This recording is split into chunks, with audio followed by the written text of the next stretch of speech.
Alright, it's time for your weekly update, and let's start by talking about last week's PvP rush. The event started last Tuesday and is set to end tomorrow afternoon. It seems to have had a side effect of bringing the prices of Shards of Glory down from nearly 5 silver to about 3.5. They've been going back up in the past few hours though, but they're still sitting way below 4 silver. You can use these in a lot of legendary crafting recipes, so if you have any plans, it might still be a good moment to get some. This is also the final week before the Festival of the Four Winds goes live, and Quartz Crystals, they're still sitting near their 1-year high price. During the past festivals, the price always crashed, so if you have an excess, it might be finally time to get rid of some of yours. If you need some for yourself on the other hand, it might be best to wait another week before you buy them. Unless anything changes, you'll get an abundance from opening Zephyrite supply boxes, and you can even supplement that by mining the nodes on the island. Ectos have been flirting with that 40 silver price point for a very long time now, but they've been moving further away from that. There is currently a massive oversupply on the trading post, which should work in favor of everyone who wants to buy some. It's also been a while since the legendary relic announcement disheveled the prices of charms and symbols. The original announcement caused a bit of a bump in the road for the prices of charms, but all three have settled down for a while now. The relic itself, on the other hand, added another output for Lucent Motes, which are still 5 times as expensive as they used to be. I will continue linking my Ecto farming and upgrade salvaging guides in the pinned comments. These will help you farm pieces of unidentified gear, which can be salvaged into Ectos, Lucent Motes and even some charms and symbols if you're lucky. And they're also a decent time investment if you're either after gold or you want to craft your own legendary items. And while we're on the subject of upgrades, or rather sigils, let's talk about the superior sigil of Force, Doom and Luck.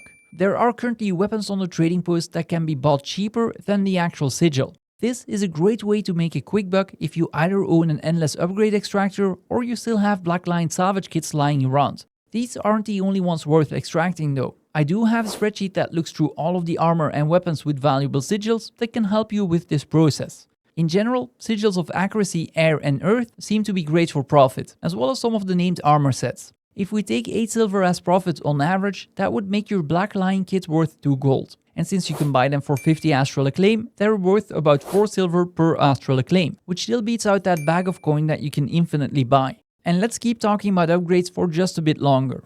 A Reddit user ran the numbers on ArenaNet's new swim speed infusion upgrade system, and they don't look good. For the uninitiated, we recently got an account-wide swim speed upgrade, which you actually have to buy per character. The account-wide in this case means that the stat upgrade is account-wide, not the item.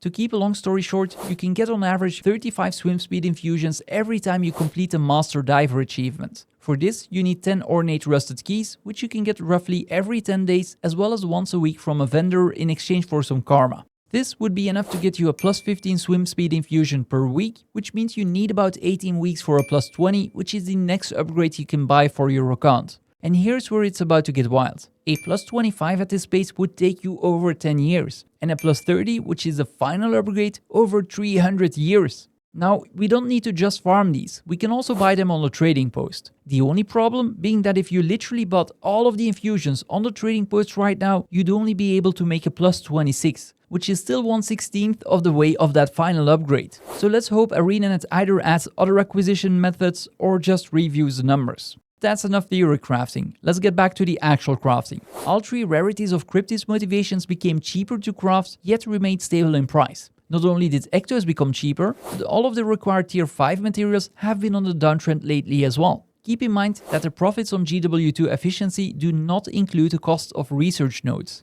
According to fast farming, you can craft these for just over a silver each. My personal favorite method isn't the cheapest though, as I prefer crafting earrings or bowls of Elon Red, but that is because I usually have an excess of their ingredients in my bank. I do have a guide that explains exactly how to obtain research nodes either as fast as possible or as cheap as possible, or what the middle ground between both would be. And you can use these same items to also craft a Jadebot tier 10 core. If you don't mind some daily rich vein farming, you can actually obtain most of the materials for a tier 10 core per day, significantly lowering your gold investment. And even if you buy order most materials, you're still looking at 4 to 6 gold of profit per day, assuming you make your own Sunlight Electrum ingots.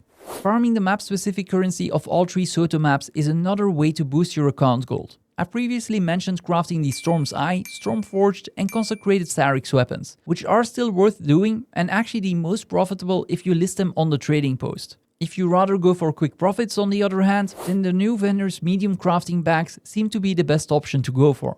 Do make sure to keep checking the page every time you make a decision on how to convert these though, as the Festival of the Four Winds might temporarily boost certain material prices even further in the coming weeks.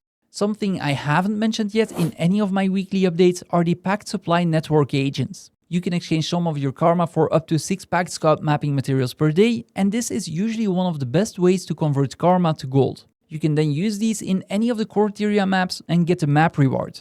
I personally wouldn't redeem any this week or the next one, as the rewards are less than the ones from last week and will have a better opportunity coming in 2 weeks time as well. So still do your 6 daily exchanges, but hang on to the Pact Scout mapping materials until a better week rolls around. Lastly, something entirely different, but I've been getting a lot of great feedback from all of you about the first ever episode of Loremasters, which is a game show I organized with Delta, Emmy and Snap competing against each other. This Sunday, episode 2 will go live on Twitch and YouTube at 8 PM CET, and this time I'm gonna be joined by Hellmasker, Laranity and Thy Weeping Willow, so I really hope to see you there. I also want to thank all of my channel members and Twitch subscribers, as all of you literally are the reason I can keep making these videos. If you'd like to join the family or become an OnlyFan, please consider a channel membership on YouTube, which can be as low as €1, or head over and drop a sub on Twitch, which you can do for free if you own Amazon Prime.